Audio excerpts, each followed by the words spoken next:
Jingle all the way. Oh, what fun it is to ride in a one-horse open sleigh. That was swell. That really was, kids. Now, you really did sing at that time. When we go on the air, I want you to do it just like that, will you? Joe, what do you mean when we go on the air? What? We're on now. Yeah, we're what? We're on, Joe. Well, don't stand there, Bob Murphy. Do something. Ring the sleigh bell, somebody. That's it. Yes, it's the Quiz Kids Christmas party, friends, coming to you this afternoon from the living room of Joe Kelly's home. There's no formal schoolroom atmosphere here. Instead, it's a typical picture for this season of the year. A group of happy youngsters gathered around a glittering Christmas tree and vainly trying to maintain some semblance of order is our host, the chief quizzer himself, Joe Kelly.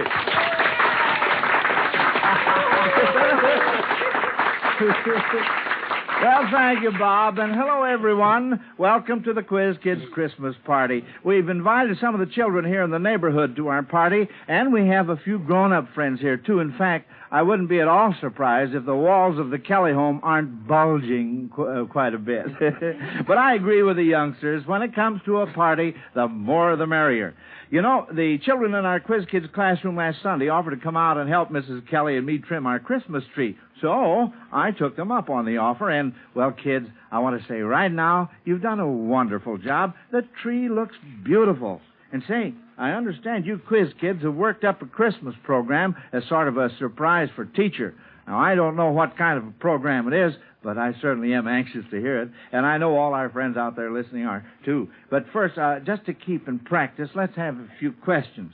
Now, we'll just sit down here on the floor around the Christmas tree like here. If Grandpa Kelly can make it. I couldn't miss the floor, really. Well, as usual, we'll start off with roll call. First, Joel. I'm Joel Kupperman, and I'm 12 years old in 8th grade in the Volta School. Lonnie? I'm Lonnie Lundy. I'm 13 years old and in the 8th grade at Lincoln Junior High School in Park Ridge, Illinois. Ruthie? I'm Ruthie Deskin. I'm 14 years old and in 3B at South Shore. Patrick? I am Patrick Holland. I'm 11 years old and in 7B at the Fort Dearborn School in Chicago. And little Melvin. I'm Melvin Miles. I'm 5 years old. I go to kindergarten in Norwood Park School. Well, fine. Now that we've counted noses, here we go with the first question. You know, during this Christmas season, Evelyn Stewart of Buffalo, New York, has been thinking of children in other lands all over the world. She wonders if you quiz kids can say Merry Christmas in any language other than our own. All right, Ruthie? Well, I think in French it would be Joyeux Noël. Well, or something on that order. Maybe it would be Noël Joyeux. I'm not sure which it is. That's just what it would be. That's fine. And, Lonnie? Well, I don't exactly know a foreign language, but I can give you it in languages that aren't English, like Pig Latin.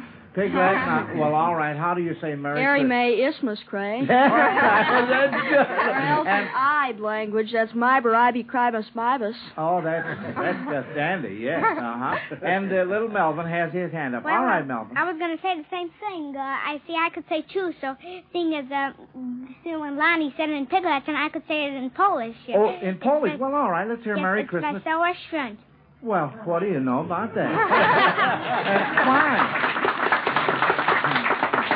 Oh, say, by the way, have you kids heard why Santa Claus is giving his reindeer umbrellas for Christmas presents this year? Have you heard, Pat? Well, would it have something to do that what goes up the chimney up can't come down the chimney down, or that old joke? No. Lonnie? Well, might have some connection with their their name, reindeers. Well, you're warm. Ruthie? Well, maybe it would be to keep the rains out of their faces. You're pretty close. It's to keep them out of the reindeer. Oh, dear. Oh, I just had to get that in there. That's all there is to it. Well, now, here, the next question here is from Miss Doris Bredenberg of Seattle, Washington. And she wants to know what opera characters might have used these familiar present-day signs to advertise their business. First, a red and white striped pole. What opera character, Patrick? Well, that would be Figaro, the Barber of Seville, and the Marriage of Figaro. He was a barber. Right. Absolutely. Who, he says He combed the men's hair by day and made love to the ladies by night. Yeah. And how about the sign of the Flying Red Horse? What opera character? The sign of the Flying Red Horse. Pat? Well, it might be the Flying Dutchman. Well... He flew. Not on a horse, but... No, not exactly. Joel? Well, wouldn't it be Brunhild in the Ring operas? Well, you're very, very close. Very close. Did we give up on this? Ruthie? Well, I think it would be the Valkyries. That's right. Absolutely. That's right, Ruthie. That was very good, children. As usual, we're sending a fine Zenith transoceanic shortwave portable radio to Doris Bredenberg of Seattle, Washington, for sending in this question that you have answered correctly. Now, if you miss a question this afternoon, Alka-Seltzer's reward will be the same as it usually is, a big Zenith radio phonograph combination. You know, the wear and tear of Christmas shopping is getting a lot of people down, including Sally Mitchner of Minneapolis, Minnesota. And with only a few more shopping days to go, she wishes she had a few of those remarkable mythological characters to help her shop. Can you tell us a few that might be helpful, Pat? Well, Hercules would be very helpful, so he could carry all the presents. That's right. And yes. Minerva would be fine, too, so she could think of what to get. Yes. Uh-huh. And Aphrodite would be so beautiful that the men would clear out the way. Yes, sure. She'd charm them so much. Oh, she would, yes, definitely. And, Ruthie? Well, I think Mercury because there was one couple that he visited once, and he made their cups so that it was always flowing with water. So maybe he could make our pockets so they were always flowing with money.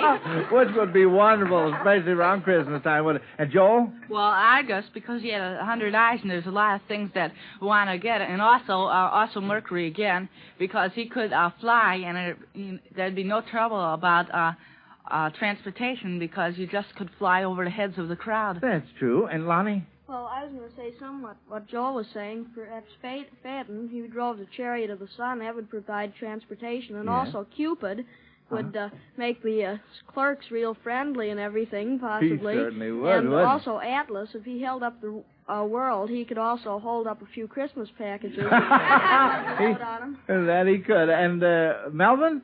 Well, maybe I don't have as quite as entertaining to the question here, but I could say maybe the shoemaker and the elves, because the shoemaker was getting very poor, and the elves helped him. He made the shoes for him, and they got more money. Then, then the work was all done. Then they could sell it faster, and then the wife gave them some clothes. Yes, well, now, that's all right, Melvin. Yes, sir. Those were all very good answers, kids. I'm awfully glad that you brought all of those out. Now then, here on this next question, Max D. Reed of Portland, Oregon, wants to know why this year, but never before and never again, the sequence 1 dozen, 2 dozen, and 4 dozen signifies happiness. 1 dozen, 2 dozen, and 4 dozen. Joel? Well, 1 dozen would be 12. 12. That's 12 months a year. Yes. 2 dozen is 24. 24. That's the 24th day is Christmas Eve. Yes. And 4 dozen is 48, and that would be 1948. That's absolutely right, Joel. Yes, sirree. December 24th, 1948. Now, Mrs. Charles Donnelly of Corpus Christi, Texas, wants a white Christmas so much this year that she thought up this question. It's all about white animals. Who was chasing these white animals in literature? First, a white whale. Who was chasing a white whale? Lonnie? Well, that was in the story Moby Dick. Moby Dick was the whale, and let's see, Who was chasing? It was a cannibal. No. Well, the ship they were on was the Pequod. I know that. Well, all right, but Captain Ahab was the captain. Captain Ahab, that's the answer. Yes, sir. And how about a white rabbit? Ruthie? Well, that was Alice in Alice in Wonderland. She chased him down the rabbit hole and right into Wonderland. She certainly did. Oh, say, listen to that, would you? Those sleigh bells really have a merry sound, don't they? And quiz kids, that means that school is over, and it's time for the fun to begin. Oh, boy, say, I'll bet you quiz kids have been wondering about those presents under the Christmas tree, haven't you? Well, so have I. And if someone will just help me get up off the floor, we'll have a look. Yes, sirree. Oh, no, Melvin, thanks. I'm afraid you'll have to... I'm afraid you'll have to spend a few more seasons working with your road gang before you can tackle this kind of a job. Say, Bob Murphy, Yes, suppose Joe? you take over while we take a look at our Christmas presents. Well, swell, Joe, and I'm glad to have this chance to talk to the folks listening in. I know you're going to be mighty busy during the next 5 days, friends, and I also know that you don't want to wake up Christmas morning with a cold. But have you noticed Old Man Cold is really making the rounds? Let's hope he doesn't catch up with you. However, if you should feel a cold coming on, remember Alka-Seltzer. Yes, remember and try Alka-Seltzer for fast relief from much of your cold distress. Here's the ABC Cold Comfort Treatment. A, Alka-Seltzer. B, be wise. Beware of drafts, be careful of your diet, and be sure you dress sensibly and try to get more rest than usual. And C stands for comfort. The comfort an Alka-Seltzer gargle can give a sore throat caused by a cold. Well, there it is, friends. Alka-Seltzer's ABC Cold Comfort Treatment, as easy as ABC to follow and really effective. Just try it and see for yourself. Remember, when you begin to sniffle and sneeze, start Alka-Seltzer's ABCs. Get Alka-Seltzer at any drugstore and say, better buy that extra package, too. That's the wisest thing to do. Say, Joe, how are you and the quiz kids coming along with those presents? Oh, fine, Bob. Fine, just fine. What do you know? Here's one left over here, kids. Let's see. Bob, it has your name on it. Well, Here. thank you very much, Joe. This is very nice. You're welcome, Bob, but don't stand there just holding it. Open it up and let's see what it is. We all want to have a look at it. Look, I can tell by the gleam in your eye you already know what it is. No. Let me... Bob, why, of course. Holy I smokes, don't. Joe. Look at Let's this see. thing here. Well, what do you know? It's a cup and saucer, and the biggest cup I ever saw, sir. Oh, yes, sir. Hey, Bob, do you like coffee? Oh, you bet I do, Joe. Well, with a big cup like that, you better drink your coffee black because that waistline of yours will really grow. The pot is calling the kettle black over there. Seriously, Joe, what'd you find under the Christmas tree, huh? Oh, one of the nicest presents I ever received. The quiz kids gave me this beautiful cashmere scarf. Isn't it a dandy? Mm-hmm. Yes, sir. Well, thanks a lot, kids, ever so much. And now let's hear what the quiz kids found on the Christmas tree. Well, what was in your package, Ruthie? Oh, the most luscious pair of yellow Angora mittens with all sorts of colored trimmings all over them. I love Angora. Thanks so much. Say, they're beautiful, aren't they? And, Lonnie, how about you? Well, I got a swell football game here. It's has a great big board and a spinner, a board that you spin on. It looks like a lot of fun. I'll have to try that out as soon as I get home. That's a dandy, isn't it? Huh? And, Joel? I got a nice little zipper notebook. Just what I need. I'm going into high school in February. Oh, fine. Well, did you open it up? Yeah, sure. Huh? What's inside? What's inside, Joel? Please. Huh? Open it way up there. What? A turtle. A turtle, yeah. Oh, surprise on Joel. Joel, he collects turtles as a hobby. Yes, sir. That's a dandy one, too.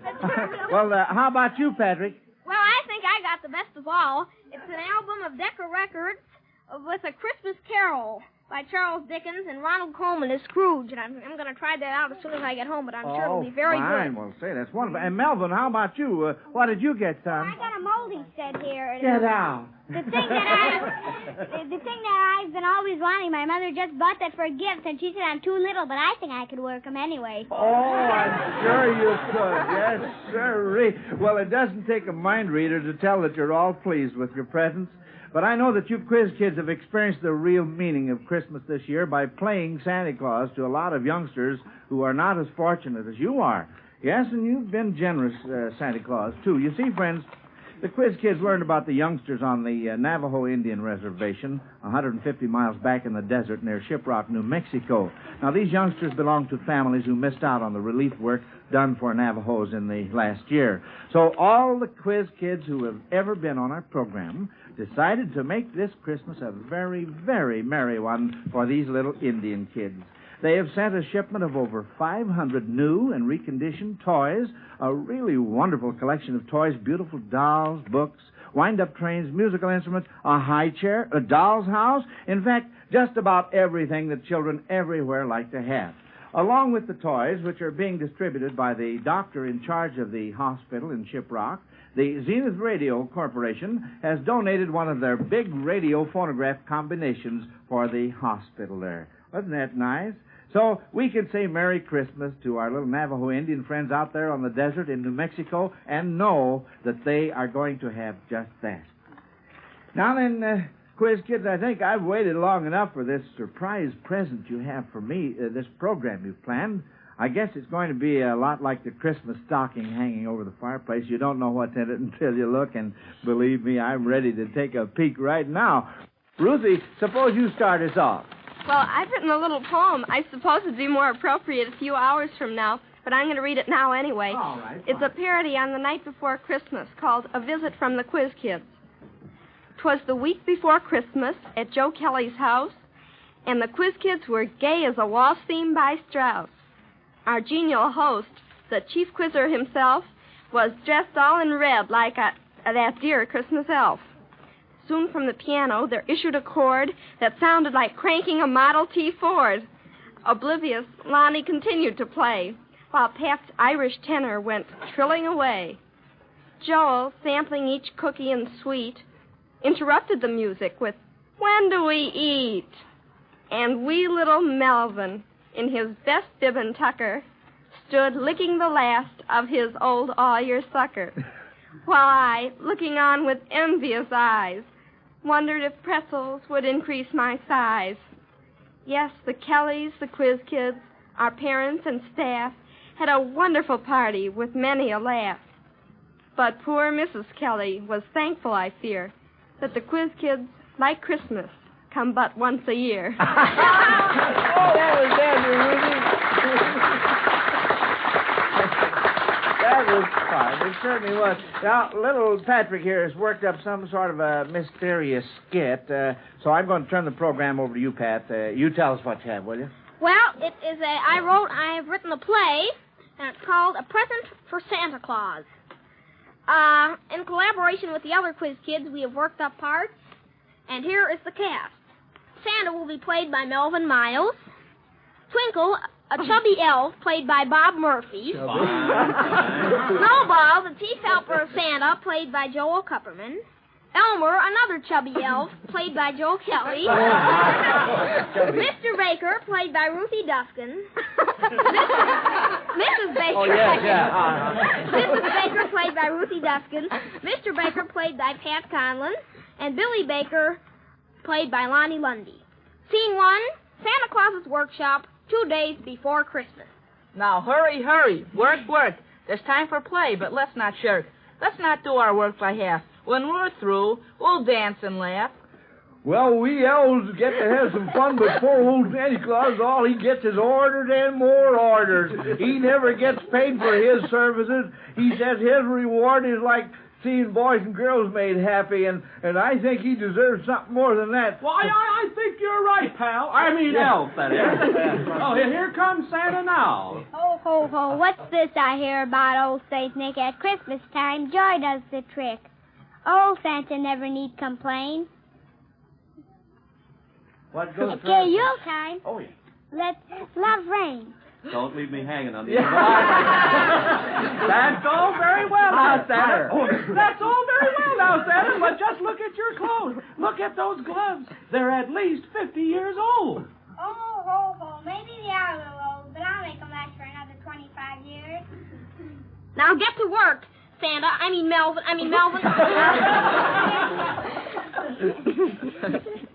Melvin, you're supposed to say, now get to work. Well, now let's get to work. We have all things to do, you know, now.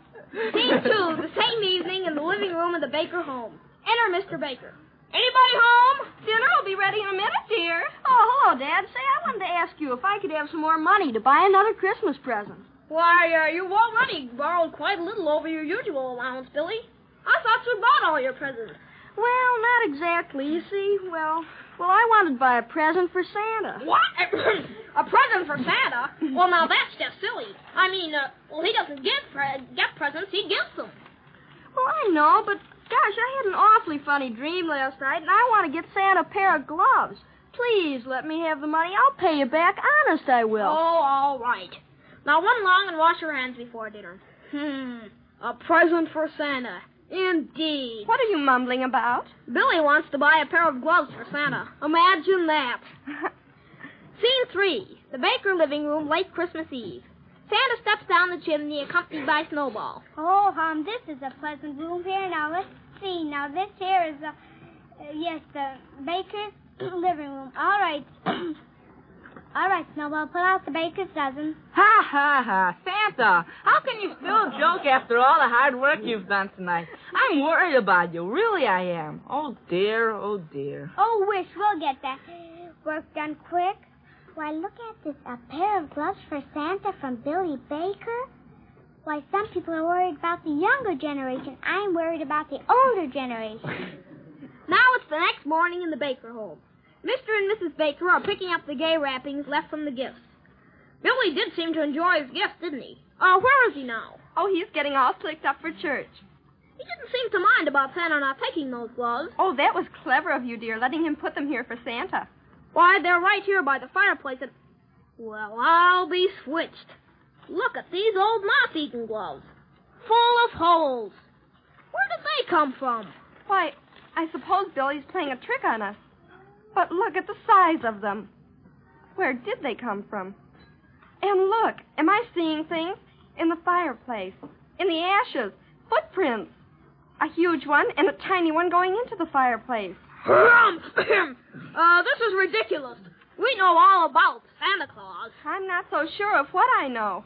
Those footprints. I don't understand it. Say, I don't know. Maybe you're right. What if Billy is right? Maybe what all the world needs is the perfect face of a child.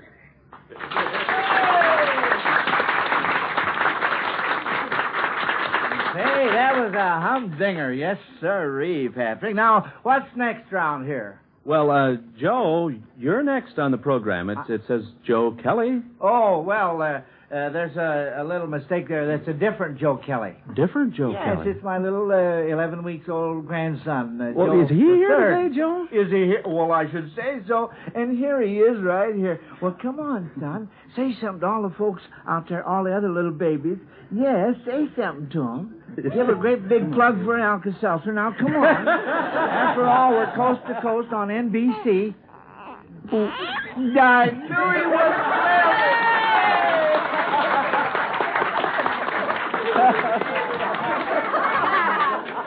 Oh, that's cute. Of course, that's only his grandfather speaking. Yes, sure. Well, now let's see what's next here. Oh, yeah. Say, Joel, what are you going to do for your part of the program? Well, I'm not quite a piano player, but I'm stuck with the piano, so I'll do my best. Oh, fine. Well, what are you going to play for it? Condensation of Waltz in E-flat by Duran. Oh, that'll be dandy. All right, get over there at the piano. Now, everybody be real quiet. You too, Joe the Third.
Thank you, Joel.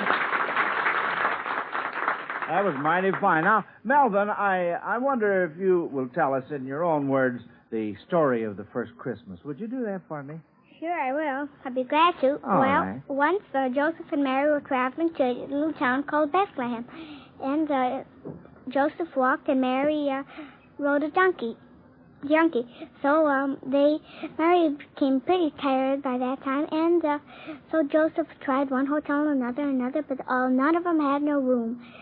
And it was the same thing went on and on until finally they came to the last one, and the man said, I have no room for you in this here hotel, but you can sleep in my stable. So they went. They were very glad to find a place to sleep, and they went. So Joseph made a nice bed out of straw for Mary, and Mary lay down, and also, then just at that minute, a bright star showed of Bethlehem. And just then, at that moment, a little baby infant Jesus was born. And also, 3 wise men were studying the stars, and they saw that bright one. So they went.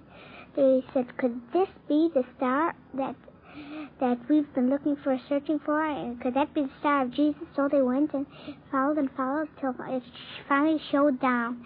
And they went in, and sure enough, there it was. It was little infant Jesus laying down, and Mary and Joseph were watching the little baby. And they brought gold and myrrh, some other incense. That was it. Well, fine. That was just fine. Wasn't that good for a little 5-year-old? Well, Lonnie, it's your turn now, and what surprise do you have for us? Well, over this week I composed a little Christmas carol that I'd like to sing for you. Oh. I call it The Guiding Star. Oh, well, let's listen to it. Now, everybody be real quiet. Lonnie's sitting down at the piano. All right, fine.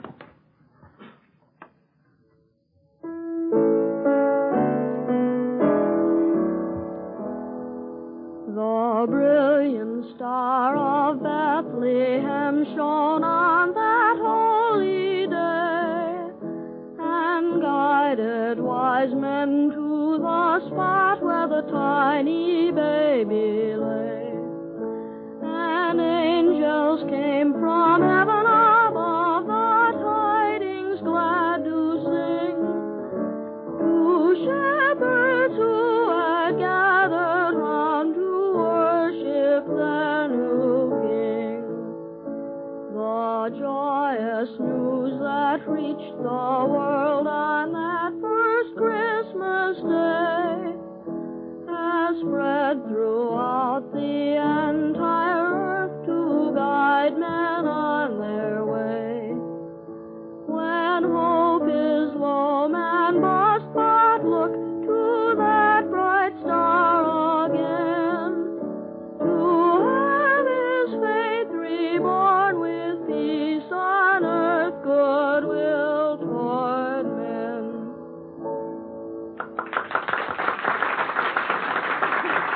Thank you, Lonnie. That was fine. I'm so proud of all of you kids.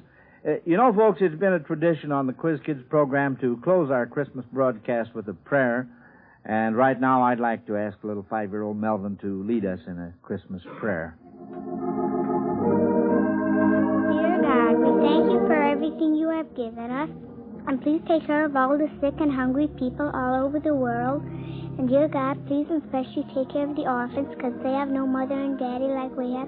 So dear God, will you please take care of them? Thank you for my nice baby brother, because not everyone has a nice baby brother like that. Amen. Well, thank you, Melvin. That was a beautiful prayer and a perfect ending for our Christmas program. And I want to thank all you quiz kids for making it such a fine program. The Miles Laboratories, makers of Alka-Seltzer and One-A-Day brand vitamins, want to extend the best wishes of the season to you and yours. May you enjoy a very happy Christmas. Today's Quiz Kids program came to you from the living room of Joe Kelly's home in Chicago. This is Bob Murphy speaking.